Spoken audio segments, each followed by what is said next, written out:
I don't feel alone. You just settled in and it already feels like home. You're listening to the Feels Like Home podcast with Mike Throne and Marty Ford. Powered by Horizon. This is big. This is gig. Hello, everyone. It's Marty, and welcome back to the Feels Like Home podcast. This week, we sat down with Paul Pollard. Paul has been doing Rock for Tots. This will be the 39th year. And he tells the story and the history of Rock for Tots and how it came about and the amazing good that event does every year and how lots of people in the community have made that happen. And Paul shares that story and that history. And then we also talk about Rec W, another one of Paul's projects, just a wonderful gem of a trade school, basically right here in Chillicothe in Masseyville, that's been around for 53 years, I believe. Paul will share that story. We talk a little bit about the history, and then Paul does some vision casting on what he hopes Rec W can continue to be in the future. So we get caught up on all of that. It was great to sit down with Paul. Mike and I have known Paul for years, and just a wonderful conversation. We hope you enjoy it. Shout out to Brooke, his wife, Paul's wife. She wasn't able to come because their daughter Joey was a little late to record. So we missed you, Brooke, but we hope you enjoy this conversation with Paul Pollard from Toys for Tots and Rec W. Well, I'm really excited to have Paul Pollard with us today to talk not only about the upcoming Rock for Tots, but also Rec W, which most people probably know as the Recording Workshop, but they've rebranded and done a few things here. And so, Paul, great to have you on, man. Oh, man, thank you guys so much for being here. This is fun. This is great. Yeah. Well, we were just like reminiscing about all these, Marty's old basement and houses and so on and so forth. So we were doing what guys do, right? That's we right. Get together, you talk about your houses. Talk about tools and basements. That's right. Furnaces. And how to get a cast iron tub out of a house, I guess, right? Yep. Sledgehammer. Apparently it can't be done pieces. unless a sledgehammer's involved, right? Not by me. These hands have never seen that kind of work. Oh, come on. For sure. So maybe only when I was baling hay when I was a kid, maybe. But I digress. So let's talk first of all about Rock for Tots. What year are we on now? So this is the 39th show. Wow, oh my gosh, year. 39. Started in 85, so we're coming, That's incredible. Isn't that wild? And of course, we started when we were 5. Yeah. I would have been 2. That's right. Funny. I saw your lineup today. Yeah, it's really good. A really great lineup today. And Gypsy Jug Band. Yeah. Well, we're not supposed to say, but they're reuniting. Oh, okay. So don't say anything. Keep it on the DL. But you should come on Friday night, December the 1st, at the Majestic Theater. Right. Because not only will Gypsy Jug Band here, who else you got? Oh, my gosh. Well, a lot of cool bands. We have some bluegrass with a 7 Mile Bluegrass Band who just dropped their first album last week. Something like that. They recorded out the Rec W. And let's see, we've got a band called Toadstool Shadow. They're very unique. Yeah. Hey, man, we love unique at Rock for Tots. Right. We truly do. That's a perfect place for it. We have some stories with extremely unique bands. But anyway, one of my favorites out there, Basement Collective. Those guys they're kill fantastic. It. And then Good and Stout, who's played many, many times. Some awesome players from here in Southern Ohio. A band called Felony 4 is playing. A newish band called Sugarloaf Shakedown. Have you guys heard these guys? I've not heard them, but I've heard about them. Three-piece rock, a little psychedelia, sort of classic. Mark Bolan meets, 3-piece power kind of rock band. Nice. Really cool.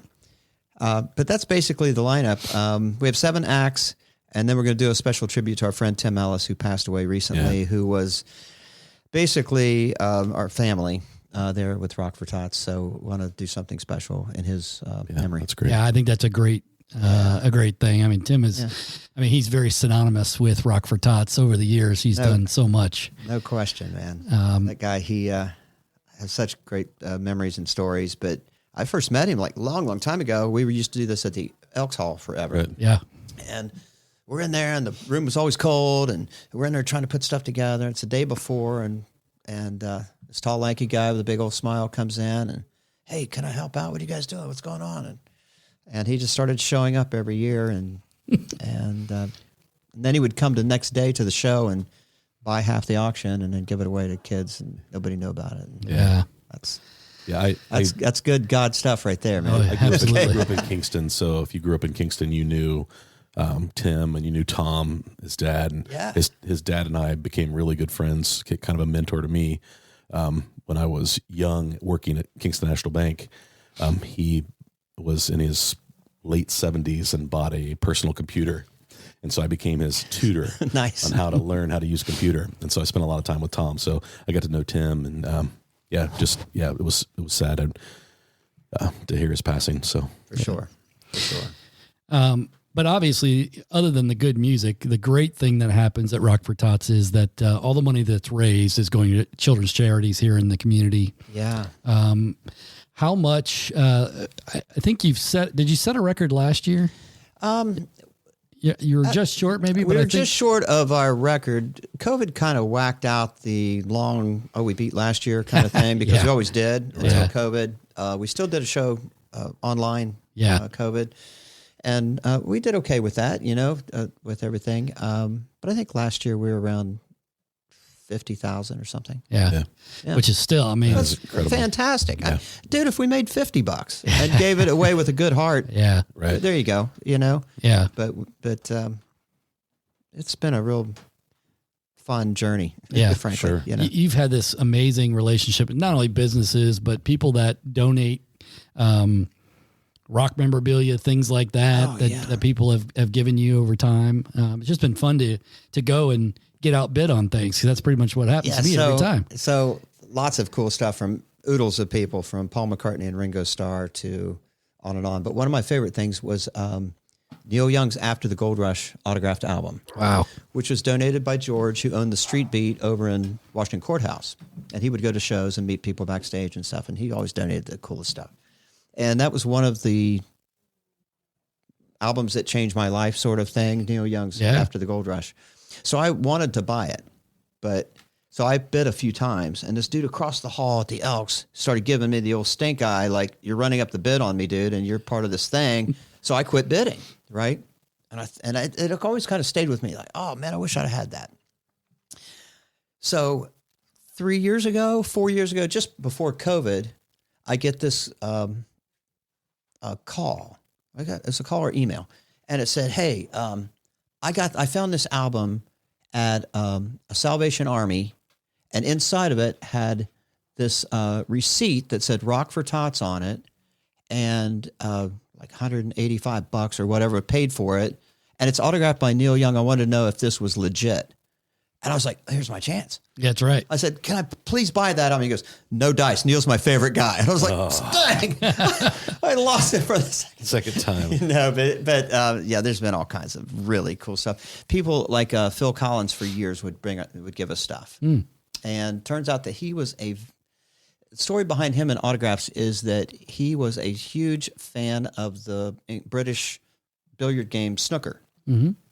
And he said, I was following this guy, and he was my guy. He was his Willie Moscone sort of guy, And he said, I finally had a chance to meet him, and the dude dissed me, wouldn't give me an autograph. And he said, if I ever get famous, I'm never going to say no to anybody with an autograph. So that helps. Yeah. That helps. Yeah. For sure. But anyway, there's lots of stories, but it's you never know what you're going to see at the show. I can tell you that much. I think MFE played there once or twice. Yeah, we've done it 2 times. Yeah. Had a blast. Yeah. I remember our drummer built a snare one year, and he was doing custom drums. Oh my God, it was and I was beautiful. And I was going to buy that snare back, because it was his first that he did, and I wanted to gift it back to him. So the band, we bought that night, and I gave it back to Zach Trimble. He still has it. It's like his pride and joy. Yeah. But it was hard for him to give that up once he built it. he's like, oh my gosh, maybe I should build another one because I want to keep that. And I was like, but that was my plan the whole time. Yeah. Oh, that's cool. Yeah. That's a great story. Yeah, it really is. Fantastic. Yeah. So through the years, whenever you're doing this, obviously you maintain relationships through Rock for Tots because you've done other things as well that have funded Rock for Tots through the years. And a lot of people do benefits in your honor to do that, right? Isn't that crazy? Yeah. It's amazing how God multiplies things, So the stuff that we've done outside of it would be the Sugar Shack shows come to mind. Right. Because we did about 8 years or 9 years with that. And that was all with the Four Speeds, the Weegens, Steve Hummel and those guys, David Losser. And we were able to raise, I don't know, I don't have numbers in front of me, but I want to say anywhere from $8,500 net for the night up to $15,000 for the night for 8 years in a row. That's fantastic. That's insane good. Yeah. You know what I mean? Right. You can do a lot of good with that. Yep. So well, and especially with like Rock for Tots, what you're doing is the bands are coming and they're playing and they're auctioning off themselves to play for your party or whatever you want them to play for, right? So, I mean, it's a great thing that they're doing too, because essentially they're saying we're willing to give our time not only tonight, but in the future as well. Right. Yeah. Other things that we did. We brought Bucky Covington to town right after Idol. We did 2 shows here with him. We did 4 shows with Pure Prairie League, a reunited Pure Prairie League that got John Call back in the band. He's still in the band now. That's awesome. I had Taylor Swift. Brought her to town. That's right. And that was over the top insane. I had some friends that came, brought their little daughters. Taylor was there all day. First time she ever used in-ear monitors was at Ohio University Chillicothe, believe it or not. Wow. But she was a trooper. We worked our way through all that, and she played for an hour and a half, 2 hours. Then she signed autographs for 2.5 hours. Wow. And then through this whole time, my friends' daughters are standing there watching her sign autographs. 2.5 hours. And finally, the last person's done, and she turns to them and says, so you girls ready? And they're like, what? And she takes them on her tour bus that she just purchased from Cher, by the way, made them popcorn and played video games for another 2 hours. Pretty cool. Yeah. Yeah. Wow. You hear stories about her doing things like that all the time, even today. Yeah. Which is crazy. That's pretty awesome, man. Yeah, it is. Well, and it kind of adds to the mystique of Chillicothe. Obviously John Mellencamp played here years and years ago. Yeah. We were involved in that. Yeah. 1987, 88. Yep. So I have a secret want to bring John back. Okay. Because, of course, 2025 will be, I think. John, if you're listening. That's right. If you're listening. If you're listening. And we'll get this to give us people. a call. We'll give you gas money. Yeah. I'll at least do that. Oh, yeah. I'll pitch in on that. I might even buy him a dinner or something. Right. But yeah, we're coming up on it would be 40 years, right? Yeah. Of the show at OUC. Yeah. And that was electric, was it not? So I wasn't there. He was arguably the biggest guy on the planet at the time. Exactly. At the time, yeah. Rolling Stone magazine's here at the Holiday Inn on North Bridge. Yeah. Yeah. It was amazing. It was crazy. And to think that a guy that is literally bursting onto the scene said, I want to play a bunch of small towns. And even today, through what he's done with Farm Aid and other things like that. I mean, he's still out there, still making music and doing his thing. And honestly, man, I got to give credit where it's due, because Rock for Tots is obviously not some grand original idea. This is 1985. We're inspired by Live Aid, July 13th, 85, and Farm Aid a month or so later. Yeah. And we're like young guys playing in music. Can't we do something here? We know we're not the Rolling Stones or something, but and we just kind of stuck with it. So at that time in your life, are you playing in bands and playing? No, I just got started. Okay. I didn't even own a guitar amp. Actually, the first show we did, I had borrowed somebody's amp, and I came to find out later that it was actually a bass amp that I played guitar through, which sounded awesome, as you can imagine. I bet, yeah. And I'm sure we were almost in tune, all that. Yeah. It was fantastic. It's a great time. Yeah. So what did the show look like that first year? Okay, this is a little crazy, but I haven't seen the Boxo tapes, but I have, I think, in our possession, an actual VHS of the very, very first one, which was at the old Walnut School in Waverly. Oh, wow. Yeah. There's a little auditorium down, I think it's downstairs. I've Yeah, been there I think a you're long, long right. time. And Tony Federici's mom sold popcorn, Linda, and somebody, maybe it was her, somebody had a VHS recorder, the shoulder deal, right? Which is a big deal. Yeah, it looked like a suitcase, probably. Marty McFly stuff. Yeah, you know yeah. what I mean? Right? Yeah. Right. It was that kind of thing. And, but yeah, it was 3 bands. We were absolutely the worst band. And we thought we did pretty well. And then this other band got up and they did much better. And then a band called Medusa. I remember Medusa. Dude, the Rolling Stones might as well have just gotten up there. It was like, whoa. Yeah, they were awesome. That's awesome. Yeah. So here we go, coming up on 40 years of Rock for Tots. You know, the song remains the same, if you'll coin a phrase. Yeah. It's not, I'm not going to make it sound like it's easy to pull it together every year, because I'm sure there's a lot of it that is, you know, a lot of work. But it does feel like there's such a momentum for it now. It's almost like everybody's just waiting to hear like who's going to play and when and where. Yeah, I'm really thankful for all that, and people that have been helping, like Troy and Sandy Collins. They help us with the Auction Ohio, and Steve Hummel, and Dave Blosser was for a long, long time. He's working through a back thing right now, but people like Tim and PD Seaman and folks that these are our Rock for Tots family. That you know, you start looking and talking to each other somewhere around September. Right. How we looking? Okay, good, man. Well, I got some stuff. Or PD will show up in July with 3 bicycles at my house and go, I'm going to put these in your garage, okay? Until we just got them out of there, you know, and took them over. So it does get easier in many ways. Yeah. But it's all about the relationships, you know. Sure. Life, love, business, all that is about relationships. Yeah. You know? And over time, of course, you've had the misfortune, I guess, of having a few of the folks pass on, or they're not able to do it anymore. But, you know, usually you have somebody else that steps up. And I think that's probably part of the great story of Rock for Tots. Yeah.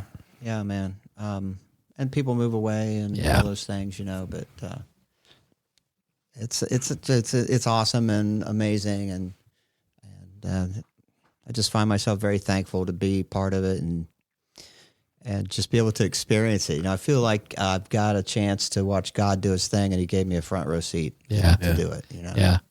Well, it's definitely an event that blesses the community every year, and it probably returns that blessing to you all the time. Oh, for sure. For sure. Yeah.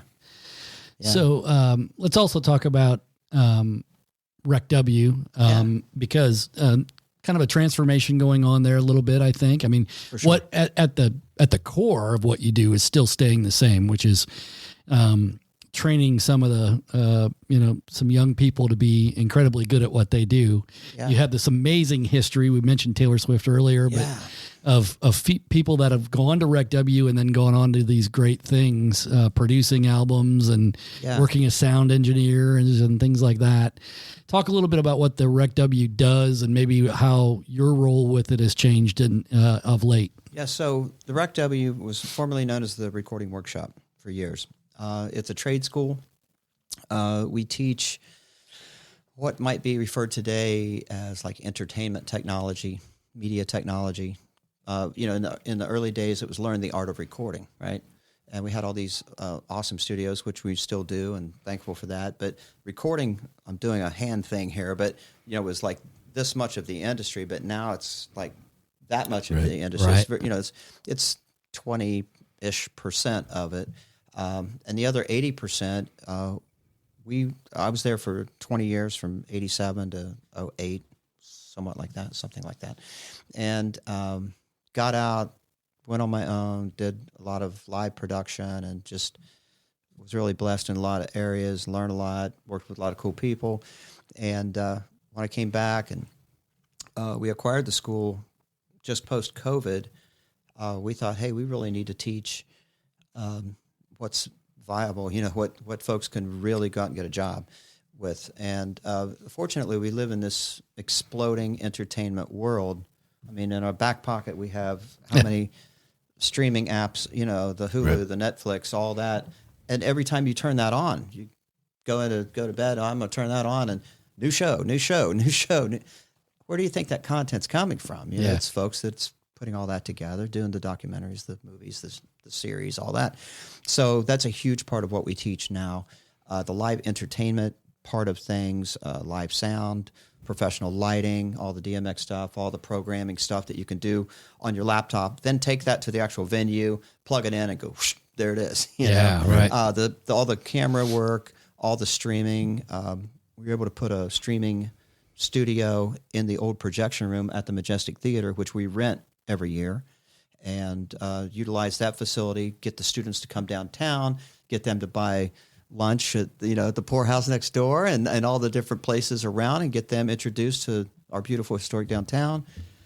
So there's that synergy that happens, Sure. So that was all part of the plan and part of sharing this knowledge. We feel like it's been a real blessing to be able to come back, because when you spend 20 years of your young adult life at a place, it's like you have this very fond memory of it, and so does everybody else that we I have 100 stories, but here's a really cool one. So a guy named Doug Deems from Pittsburgh called 2 years ago.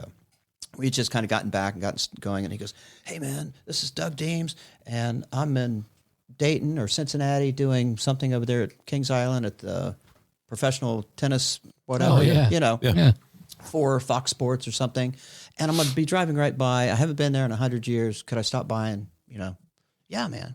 So he stops by and he walks in. He goes, man, the place still smells the same. And right over there's my cabin. And my roommate was from Oklahoma and his name was Steve. And we did this over here at the fun park. And this dude that was 50 turned into 25 that, you know? I said, well, what have you been doing? Well, we already had plaques of Doug on the walls from him doing monitors for Backstreet Boys World Tours and Kid Rock and Pink and Cyndi Lauper and some others, right?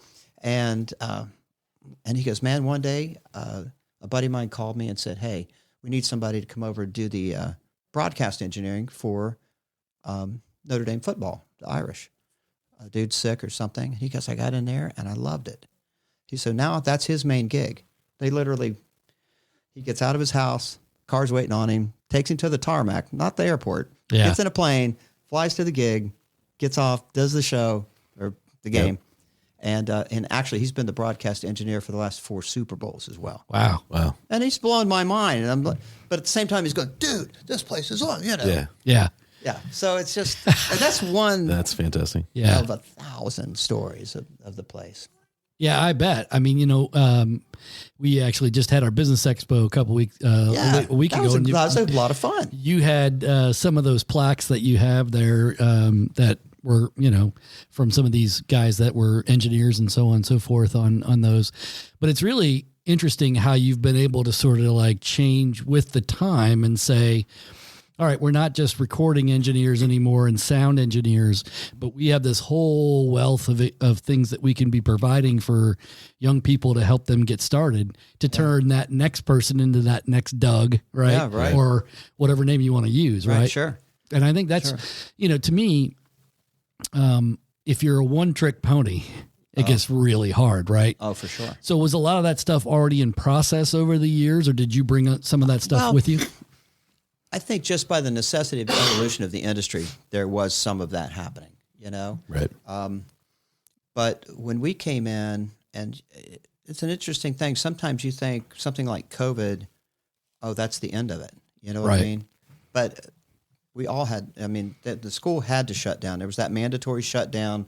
You can't be in a studio with 4 people at the height of COVID, and no. So it was seemed like the worst time, but it was also the perfect time to say, look, if we're going to do this, let's kind of clean the slate a little bit and rethink it. And that's what we did. Yeah. And we took a chance with it, but it was a calculated, it wasn't like a crazy out of the box chance. Right. Yeah. Yeah. And I think, you're right. I think probably for Rec W and in all honesty, a lot of the people in the music industry, it almost killed a lot of them. I mean, sure. Because of the nature, for a long time, we did not know. Well, I can tell you personally, I had a show that got postponed 3 times before they just said, maybe it'll come back someday. Yeah, we're just going to not do that for a while. And we don't know when, right? Because, I'm was certainly at the time, prior to COVID, my little company, I mixed 218 shows in 2019. Wow.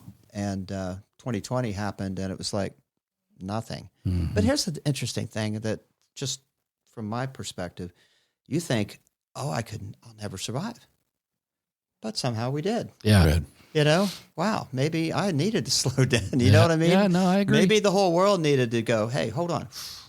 All right, let's redo this, Yeah. Man, we can all get so caught up in that. And yeah, I often tell people, the best time to become a chamber executive is not the year before the entire world shuts down. Oh man, but it does teach you a lot of triage pretty quick, and it teaches you to be very nimble on your feet. So after that, you kind of feel like I'm not going back to 2020, so everything's got to be pretty good, right?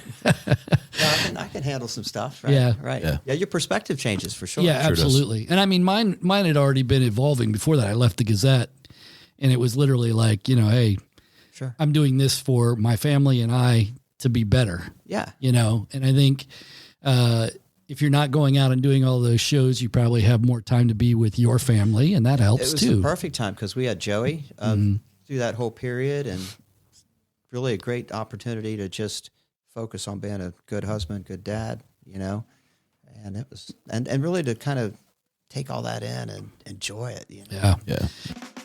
This is big. Horizon Fiber Internet is ready.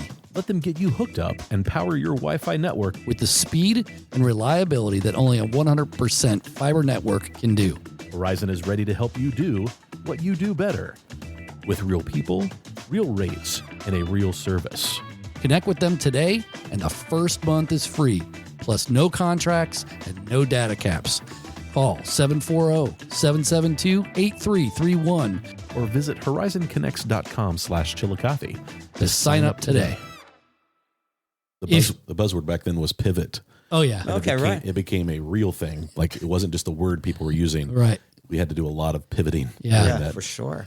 So if you get a chance, folks, and you can watch Paul and his daughter together, they are phenomenal.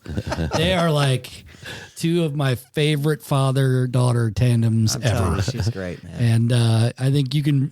Well, we're all the father of daughters here. That's right. Oh man. I have one boy in the middle, and I will tell you that the daughters.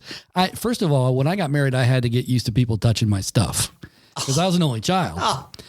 So, and then having a daughter was like, oh, geez, I don't know anything about this, So, I just think it's been so fun to watch you as a dad. Then you learned pretty quickly. Same for me. Yeah.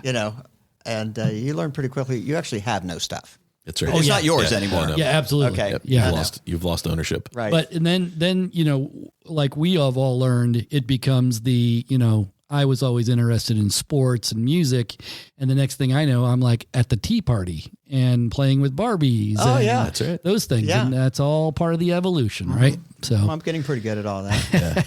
Elsa, with That's Frozen right. and all That's that. right. Yeah. I'm learning. Musicals become a big part of your life. I'm learning the words. Yeah. To the tunes. Yeah. Maybe we can get the start mixing albums for Broadway shows or things like that, right? Yeah. So Paul, I have a funny story. It's not just one story. It's like a million stories in one. My previous life, when I worked at Horizon, I did a lot of traveling. Yeah. And I would be in crazy cities all over the country. And you'd be in the airport, or you'd be in a hotel, or you'd be something, and you'd be wearing, people would see that I was from Chillicothe Telephone. Oh, yeah. Right. And people, if they could pronounce Chillicothe correctly, like, hey, they'd see your name badge. Hey, Chillicothe, I've been there before. I went to the recording workshop. The number of times that I've heard that all over the place. I ran into a guy in Zurich in the airport in Switzerland, my very first trip there. And I'm waiting on the plane to come back to the States. Yeah. and I'm wearing a shirt, or an Ohio State shirt, and the guy's like, OH. I'm like, are you kidding me? Oh, and so he's like, so where are you from? I'm like, Chillicothe. And he's like, seriously? I spent like 3 months of my life at the recording workshop, and we sat there and talked about it. And I meant to like call you. Isn't that wild? About that, and tell you that story, because it was just it was the craziest thing. But that happened numerous times. I mean, if it happened 15 or 20 times over the years that I was traveling heavy, people really knew the recording workshop. So it's exciting to see that it's vibrant again and man. And moving forward. It's really cool to be part of that. We've heard a lot of those stories. Yeah. I was on vacation. We were in the Bahamas. This dude goes, "Where are you from?" And Yeah. all of that. I mean, Chillicothe is a unique name, right? So when people hear it, if they had any kind of connection to it at all, it stands out. Yeah. And so it's funny. It was like one guy that I saw.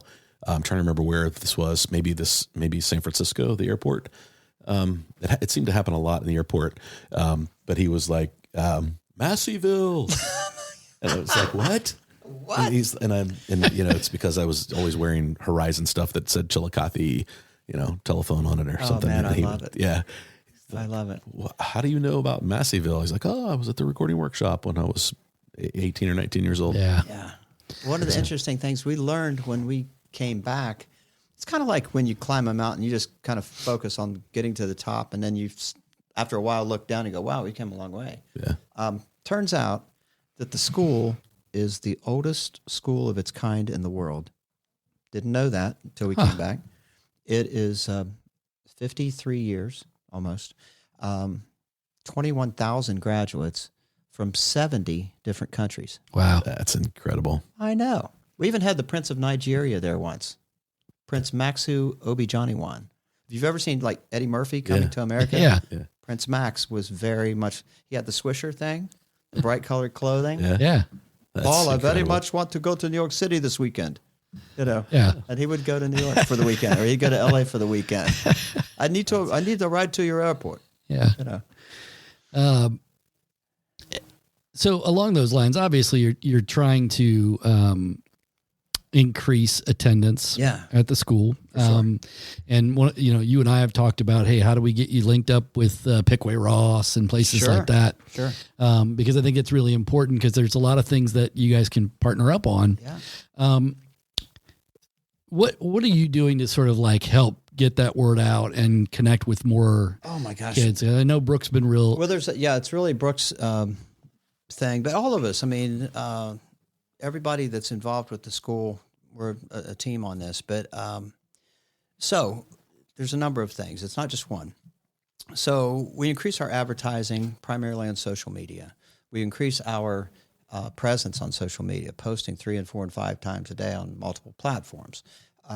Anytime there's something cool that happens, like we just had graduate Tim Seward, I just left, and he was there lecturing. He's the sound guy for Paycor Stadium for the Bengals. Oh, wow. Yeah. And for Cincinnati FC, the soccer team, Nice. and all that.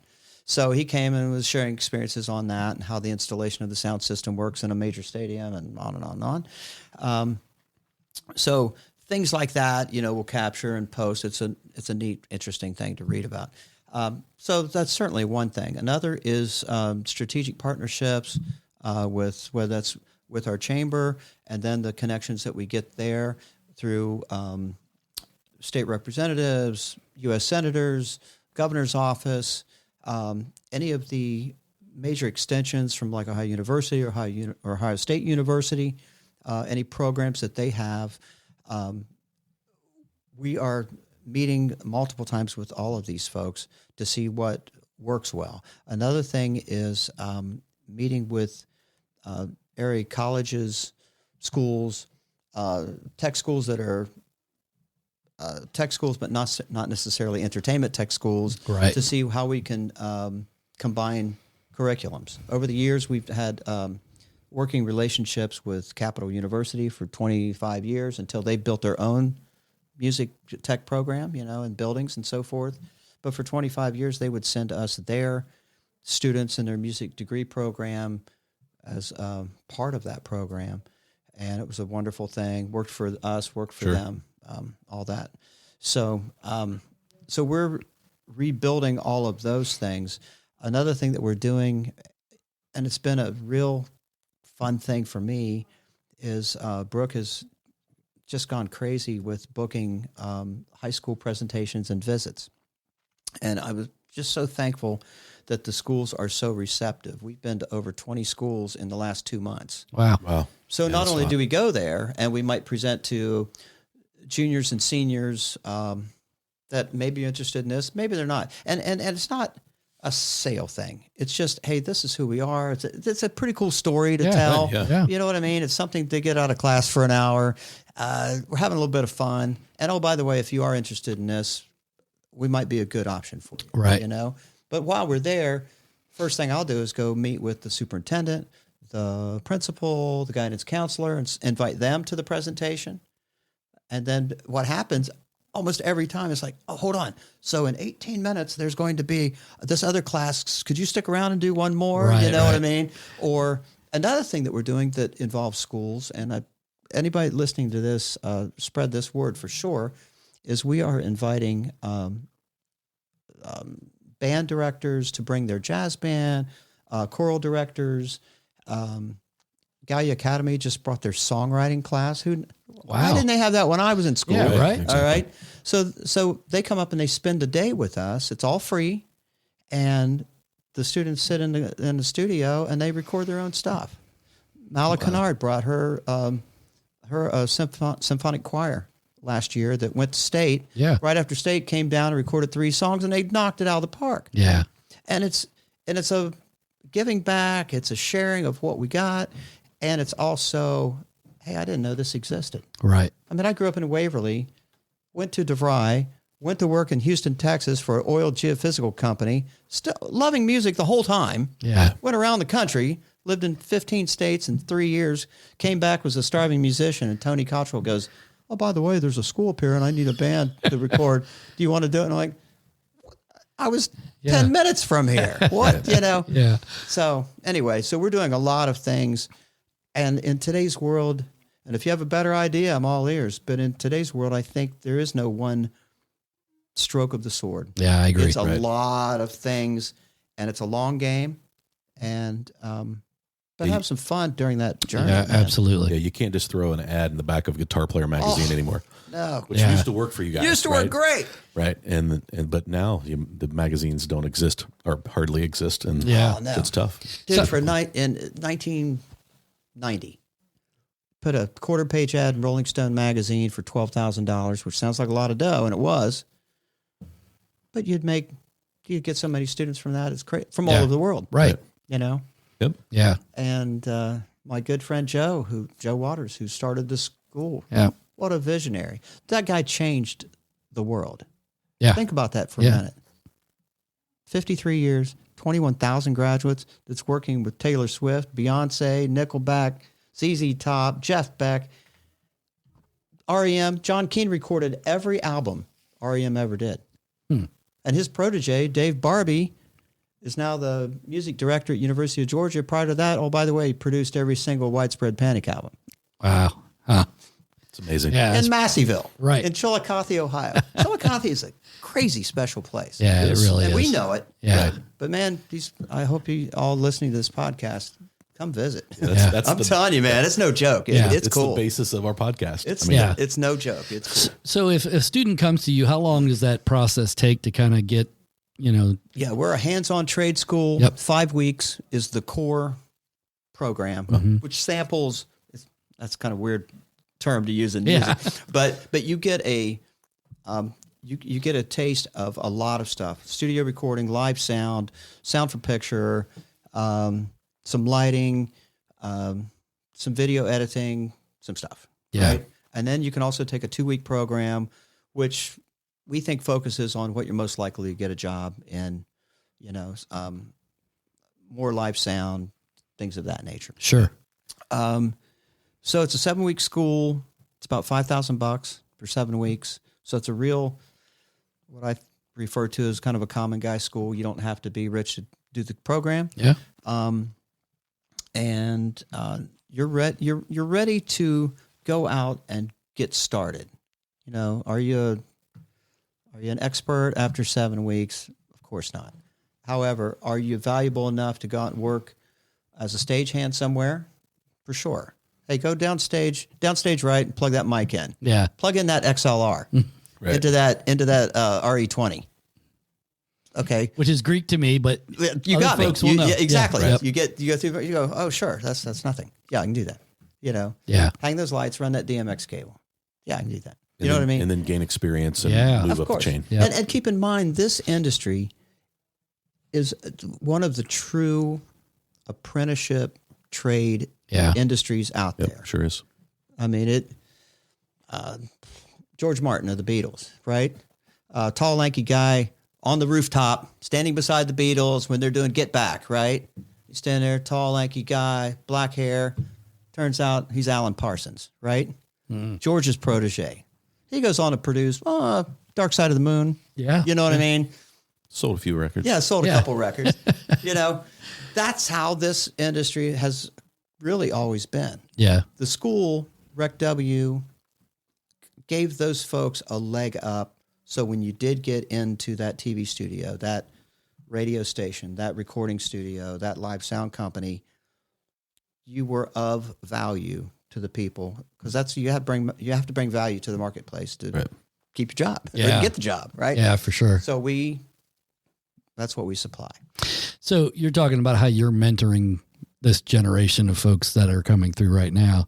You mentioned Joe Waters earlier, but who are mentors in your life that you look back now and go, man, these people really had an impact on me? Oh, well, personally, people like Joe. Yeah. You know, Tony Cottrell, the people that brought me into the school, into the recording workshop back in the day, took a chance on me when I just wanted to play music, and you know what I mean? Yeah. But they saw something more in me than I probably saw in myself, right? I got out and started doing some sound jobs and stuff like that. One that comes to mind is a guy named Steve Wilson, who does sound for the Kentucky Headhunters. Steve was actually the guitar tech for Stevie Ray Vaughan right until the time he passed away. Oh, wow. But Steve took the time to show me what he was doing to make my PA sound good. He said, look, man, first thing we got to do is tune this thing up. Right. So he would tune the PA and show me how he did it. He wasn't just doing it, get out of the way, kid. Right. And they would show me the microphone techniques and how we get this and make this happen and all that. So, and then along the way, he's telling me stories about Stevie Ray Vaughan and how he's also known online as the bias king. He biases tube amps for Keith Richards and for those kind of folks, Joe Bonamassa and folks like that. Yeah. So, but that kind of thing. But you know what? Everybody influences you. Yeah. Even negatively, will push you to prove them wrong. Yeah. You know what I mean? Right. So bring it on. Bring it all on, right? Yeah. But man, I was really thankful to be part of that recording workshop stuff in those, especially that early and now. But man, it was a real special time with all those folks for sure. Well, and I feel like you're creating special times for people that, you know, down the road are going to say, man, I remember being at Rec Dub back in, you know, 2023, 2024. I sure hope so. You know, I think so. You know, everybody's got those moments in time that are very impressionable for them, you know. Yeah. I remember in those early days, we had all these different people that would come in, and we're doing that now too. But back then I was such a wide-eyed guy. I mean, Todd Rundgren came in and did lectures. Bill Halverson, who recorded every Crosby, Stills, and Nash album.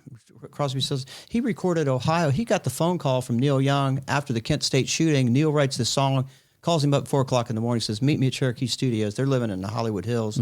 We're already here. You need to come down and record the song because we got to cut it right now. And that's the one you hear on the radio. Wow.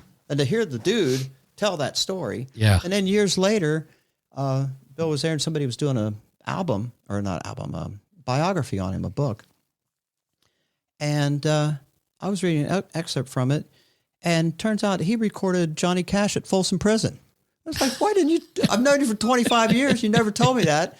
Wally Hyder was the first live recording guy on the West Coast, California, L.A. He said, I drove Wally's Cadillac through the Sally port there at Folsom Prison with the mixing board, no case, in the trunk of the car. And that's crazy. what you hear on the record. Unbelievable. And to hear all those guys, it's just incredible. Yeah. So it's definitely an industry that has a lot of amazing stories. Oh, yeah. Yeah, and if you're into it, I mean, I'm into it. Yeah. As you can tell, and man, it's like, whoa, this is stuff I saw on TV or heard on the radio, and it's real, and it's right in front of you. It's like, wow, this is possible for all of us. You know? Yeah. Right. Yeah. Yeah. So when you look at the future of Rec Dub, what do you really want to see happen? Like really, Okay. Yeah, cast some vision here. for sure. Okay, so we have 30 acres, 14 buildings. We have a unique property right off the highway. We're already beginning this, but it's a massive project. But I'm a pretty big dreamer, so you asked for it, okay? Yep. But I see a campus. I see Deer Creek State Park meets Rock and Roll Summer Camp meets the quaintness of Ohio University. You know what I mean? Yeah. Right. I see a live sound building over here. I see the Marty Ford songwriting building. You know what I'm saying? I do. Yeah, I do. for sure. I see a venue there where we can do shows with grads, alumni, and or rent it out, or everything has to pay for itself. That's a big deal. Yep. So you have to have revenue streams at certain elements of this, but to take this legacy, I don't even know, because when you're in the bubble, if that's the right word, I don't even know if I appreciate the historic value of this place, Right. or if anybody does right now. But dude, this is something huge. Yeah. I see historical markers on Route 23. Mm-hmm. Okay. Yeah. I see, come here and experience this. Just like if you want to tour, something, you want to tour the Jack Daniel's distillery because you're driving by it, or the world's biggest skillet. Right. Come, you see this. You should see this, because this is where it went down. So it's that kind of. And here's what's moreover. It's important that you build and you grow and you leave something cooler for people that's coming. Right. And to take, an area, southeast Ohio, that has some challenges, and to put a shining star right in the middle of it, Mm-hmm. and you lift it up, man. Yeah. Yeah. That's the vision. That's the dream. That's where we're going. Yeah. It's awesome. Yeah, that's awesome. I think the one thing that I really think is cool about what you've built there and what's been built there is that I can be that kid at that high school and hear you talk or, see your display and go, I never thought about that. I love music. And, maybe they tinker with, sound or whatever they've, Sure. but the next thing they know, they've now found a calling and a career, right? And they can be the next person that produces a Taylor Swift-like artist or, Sure. Beyonce. Or There's going to be another Taylor Swift, That's right. and 100%. somebody's going to record Always. them. Okay. Always Yep. Absolutely. talent coming. Absolutely. And not only that, I mean, just in the idea too that, and I know that you're setting up some creative partnerships too with folks like Ohio Creations who were here in studio last week recording Absolutely. with us, trying to, help their efforts as well. Right. Yes. Yes. And I think that's another, This is a collaborative, lift each other up situation. yeah. And we're all going to be better for it. Yep.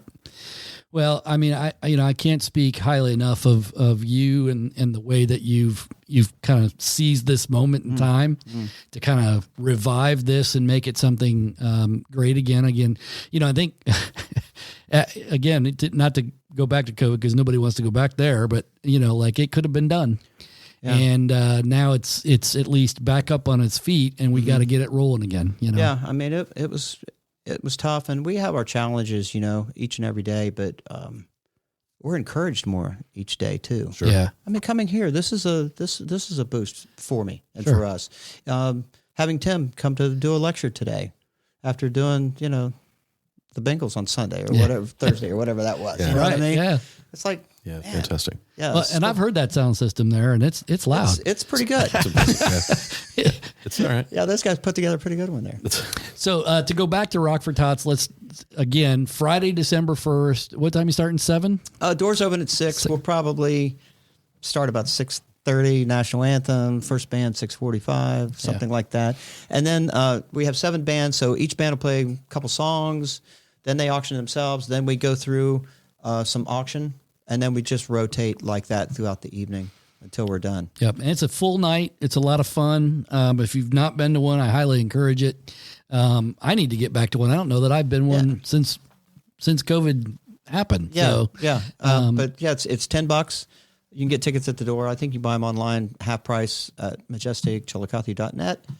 But yeah, man, come out and check it out. It's a lot of fun. And here's the cool thing: even if you're just coming out with your family to dinner, and you go, we got a half hour, we got an hour. You kind of can see it in an hour. Yep. You know what I mean? Sure. You can see a couple of bands. You can do a little auction, get out of there if you need to. Yep. Or you can stay all night and help us clean up. We'd appreciate that too. So. And if you're there, bid on some stuff and bid on some bands. Goes for a you know, great next cause. summer's going to be here. You might want to have a party or something. Right. You know. Right. I say, bidding at Rock for Tots is a little bit like voting in Pike County. You want to bid often. And early and often. Right? early and often. So there you have it. I can say that because that's my. That's right. That's right. And they can get more information. Facebook, Rock for Tots. Yeah, right? that's kind of the spot. Yeah, for sure. And then Rec Dub, you have your own website. We do, and we also have a pretty active Instagram and Facebook and all that. So just look them or, up hey, if there. you're in Chillicothe, it's 455 Masseyville Road. That's right. right. Just Just stop by. Stop by. Just say, hey, I heard this guy, and Open daily. he for was your just touring pleasure. spewing about stuff, and I want to see it. So Yeah. Well, Paul, again, thanks for everything you, that you've guys. done. God bless you, man. And again, I mentioned it earlier, but just to watch you and your family together is just a lot of fun for me. And, we've been friends for years, and I'm just so grateful for your friendship and everything that you're doing for Rock for Tots and Rec Dub. And I just wish you all the best. Thank you very much. Thank you. You're listening to the Feels Like Home podcast with Mike Throne and Marty Ford. Powered by Horizon. This is big. This is gig. It feels a little strange, but I don't feel alone. We just settled in and it all